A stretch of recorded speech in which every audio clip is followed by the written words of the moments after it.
Whew, for the way they hype up this episode about CASA AMOR, it was so boring for an episode. And the only interesting parts happened at the end.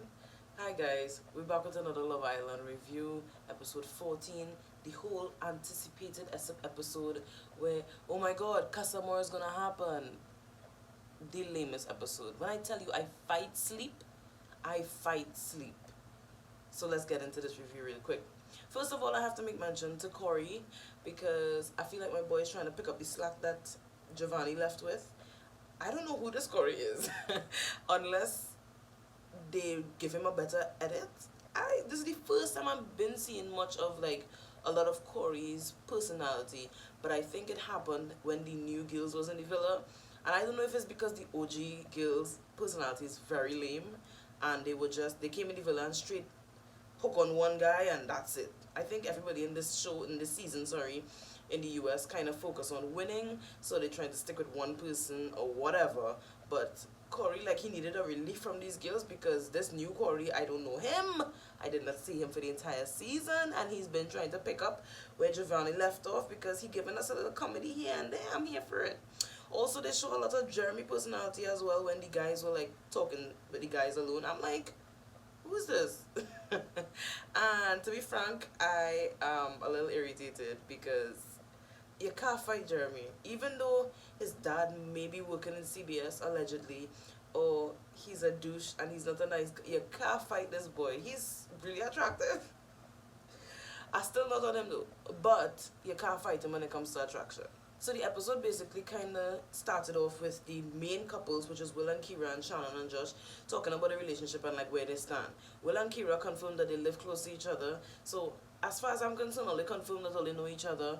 And Shannon and Josh basically talked about like where they stand and how she have trust issues. Now I personally find the issue that happened in the beginning of the season wasn't that drastic for Shannon to have so much of trust issues, because it really was not that drastic. At the end of the day, if all is still focusing on the game of it, you are allowed to talk to other people, and I feel like with this season there aren't a lot of risk takers, and the new islanders mentioned that to the guys, because I feel like nobody actually want to talk to anybody else. Like in the previous seasons you were seeing people talking to different people in the house, trying to gauge that connection to make sure that the decision that they're making with that one person that they couple up with at the moment is a serious connection. And I genuinely not feeling like nobody took a risk this season, and that's why for us watching as viewers, these new islanders seem aggressive and they seem like they just come in for these guys, because these girls did not do that. The main OG girls did not do that. They came in and they found this one person and they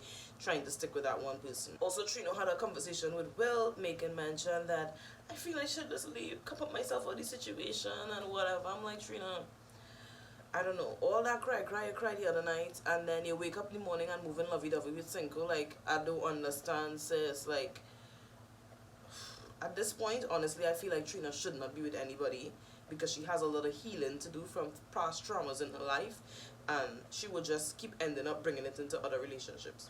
Now we have, again, the trio situation keeps coming up in these episodes, and at this point I'm fed up. But basically, Cinco letting you guys know that his connection with Cash is more than it is with Trina, and I feel like that stems from all the other guys making mention of how amazing it is, and it's like you wait till you dump her and you no longer have her to then appreciate what you have.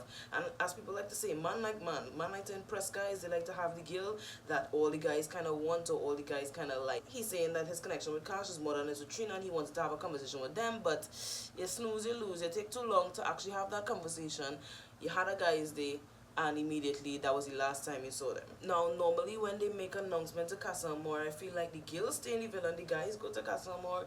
It's the opposite this time, and I feel like it was very underwhelming because everybody just dead silent, and then they have the like it wasn't like hyped, it wasn't like scream, it wasn't like oh my god drama. Like honestly, they really pushed this episode, and I'm like, this is really lame. So time for CASA AMOR. The girls reach and they introducing the new guys. The guys are Charlie, Raul, Cam, Gabe, and somebody else. Andrew's the other guy. honestly, one thing we need to take into consideration, Love Island, that the pictures, the promo pictures, does no justice to these guys when you actually see them on camera and moving about, and the standstill pictures looks terrible. However they edit it or whatever does not do them justice. So in my last review I was like, these guys not doing it. They still not doing it, but the only guy that I changed my opinion on is Charlie, because he actually looks really attractive, and and I think he's 30. I think he's older. Let me know in the comments if it is he's 30 or if I got that right or not. Because I was falling asleep a lot during this episode. But basically the guys came in, and I think the girls kind of like asked them who like they engaging with, or even like in the intro video they made mention to the person that they was interested in. Trina didn't get no play, or Olivia. I feel like they probably bugging on the inside, especially Trina. But sis, honestly, I feel like Trina, we need to give Trina a break. We need to give her a break. She needs to just come off this island and focus on herself, because the Trina that is being like the edited version of the Trina that we're seeing is not doing my girl good. At the end of the day, we're still here for Black, even though she do Cash dirty and I'm not really there for her so much, but I feel like the edit really have her painting as a villain. My boy Charlie came for Cash, and Raul came for Cash as well. Not Cam thinking that he could get Kyra with his 5 foot self, when she knows she have this tall tree back home, Will, which was funny. But yeah, so basically they let them know who they're into. Mainly Shannon and Cash got a lot of attraction, and well, Cam is into Kyra. Then you have the guys on that other side. You have Genevieve, you have Lizelle, you have Flo, you have Kay, and Isabel. Those are the 5 girls that the boys got. Immediately when they came in the villa, they were hyped, they were excited, new energy. These girls really brought the A game as CASA AMOR New Islanders people or whatever. They really brought the 8 game, and I feel like a lot of people might, in terms of like the guys, it would have a lot of head turning and people kind of doubting the decision, like doubting the situation they're in at the moment. Mainly the 2 couples, which is Will and Kyra and Shannon and Josh, because these girls really brought that personality in the show that's been missing. Again, to us it may seem aggressive and it may seem like they're coming on too strong, or they just hyped to be on the show, but the last island, the OG Islanders brought nothing. They were really dead. The only person that we was rooting for obviously is Cash, because of her personality, but even her personality kind of dies down because of the edits and probably the conversations she probably have, and then you see her going back to Cinco, just bringing down her, like, it's a lot. But these girls really brought their A-games, and they have no kind of extra ties to these guys, so we will see how this Villa versus CASA AMOR situation go. But I genuinely feel like these girls are, they as Jeremy said, they put on suits and they came and said, we are here for business. I also found they were showing a lot of the Villa versus CASA AMOR. Like, the guys were getting a lot more camera time. Granted, this episode was a whole 2 hours long, which it did not need to be this long. And it was very boring and a lot of advertisements. But honestly, the girls' personalities are very dead. If we're being honest, like Olivia, Shannon, Kyra, who just sprung on Will, like, they're not really bringing much to say, like, oh, we have an amazing friendship bond like what we were seeing last year. Like, even though they didn't have couple moments, they had Justine and Sally moments. They had different moments that kind of captivated us, and I just feel like the season is just dead. I am honestly struggling because I'm fighting sleep. I'm fighting to continue even doing this because, whoo child, it's getting a little boring. But we've seen a lot more the Villa than CASA AMOR. When we did see CASA AMOR, we saw certain conversations.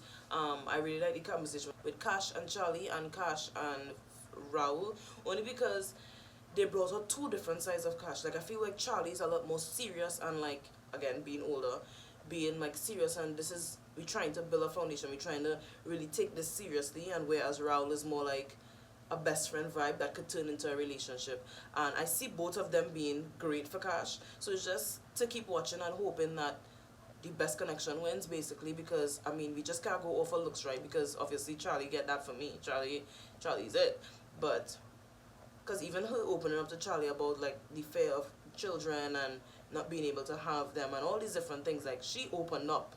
Like, Cash that we saw in the first episode would not have opened up like that, and she opened up immediately to Charlie, and it's like, yeah, I could see the different clashes that they bring out, and I really like the dynamic. I really love the energy that she and Raul also brought with the bachata that they did, and like the little kicks and the laugh. I'm here for it. But again, best connection win, because right now both of them doing great. We didn't see much of Trina, especially when it come to like the other half of the episode. She wasn't really getting a lot of screen time because I don't think she was really talking to anybody, unless I fall asleep and I missed it. I also saw the conversation between Will and Flo, and Josh and Flo, as well as Kay and Cinco. Like again, we saw a lot of conversations with the guy. Kay and Cinco, we saw Isabel and Jeremy, no, Genevieve and Jeremy, we saw Isabel and Corey. Like, these girls are coming with the A game. Like, they went to these guys. Some of them pulled these guys. They already asked to sleep in the bed. Like, they're not sticking. And we will see who head turns, who gets a couple. Like, these girls are not playing at all. Basically, Genevieve also made mention that she knows Shannon. Her sister is her best friend. And basically she was like, yes, I know Shannon, but I don't care. We will see, Josh. I hope she stays with Jeremy, only because I feel like they kind of make a good match. I feel like it works. I feel like they look nice together. It is what it is.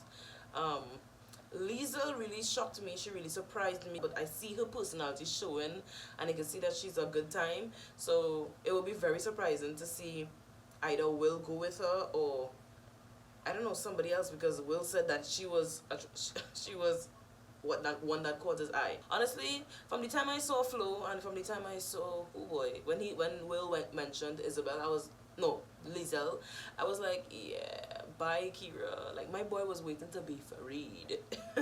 Which is super funny to me. So basically the only entertaining part of this episode was the game, and that literally happened in the last 6 minutes of these episodes. Which was super dumb, because all of this didn't need to happen. Basically, the game was Jenga, but you pull out the Jenga and you get a dare to do. And on the boys' side, they asked, Isabel got the thing to kiss her islander. She went for Corey. Again, I don't know who that Corey is. I mean, granted, Corey still have no game. He don't know how to pull smallies. But Isabel making it so easy for this boy, because she's just, at the end of the day, Isabel done already punks on Corey, because she know there's a way in the villa, because Corey's single. Once you get Corey attention, you know you in for sure. It's the others you had to kind of gauge, So she went in with that kiss. On the girl's side, Cash went in with her kiss. Oh boy, that was a lot to be seen on TV. Like, you could see that Cash and Charlie nasty. That was steamy. That was a steamy kiss, and I feel like the cameraman didn't need to go so close, because we didn't need to see as much as we saw. But yeah, so Shannon got a lap dance for Gabe. Honestly, I don't know who tells Shannon that she could dance, she could twerk. Like, every time you look in the background of like the screen, you see her, or doing something, and I'm like, you're not looking good doing it. Like, you're not looking good doing it. Like, even the kissing challenge, I'm like, who tell this girl she could kiss these guys? Anyways, then Kyra got another task to kiss 3 islanders. Sis went and kissed on the cheek. Same time, Flo had her want to kiss one of the islanders that she wanted to, and she went for Will. My boy didn't kiss no cheek. He went in. And from that moment, I knew that Will was not that much into Kyra. These guys literally settled with these girls, these OG girls, because they brought nothing. I feel like they were just gonna be like, okay, let me just ride it out until the end, because these girls are so lame. They're lame. These girls didn't bring out that side of Corey. Who is this Corey? And Will clearly was waiting to just get set free.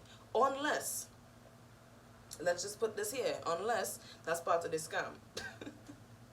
I'm still convinced they're scamming us, and that this is part of the tactic of causing a little drama in their relationship when they go separate ways, and then he comes back and you study, and oh no, Will is going to bring somebody back in the villa, and no, he doesn't. He comes back into the villa free with no girl, and they fall back in each other's arms, and then she cries because she finds out what Will did, and then no, they remain together. Like, I think it's part of the scam, but it's not. We see through it. So yeah, I think that's it for the episode. We saw the preview for Tuesday, because tomorrow is Paramount Plus. We saw the preview for Tuesday. We'll continue kissing this girl. We will see. I'm here for the tea, but I hope the episode editing is not lame. because today was a complete waste of time. Complete waste of time.